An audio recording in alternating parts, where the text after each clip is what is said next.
Hello मित्रांनो, तुमच्या Marathi Dick चॅनलवर स्वागत आहे।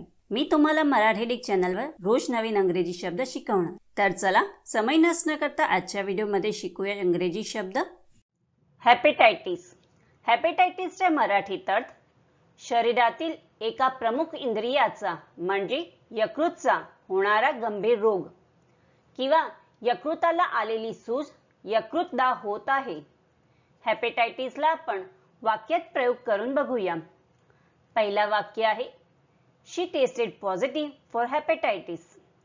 दुसरा वाक्य आहे hepatitis is a potentially fatal disease. तिसरा वाक्य आहे all the childrens have been inoculated against hepatitis. चौथा वाक्य आहे they took a blood sample to test for hepatitis. Friends, व्हिडिओला लाईक, शेअर आणि कमेंट करायला विसरू नका आणि चॅनलला सबस्क्राइब करा। Thank you.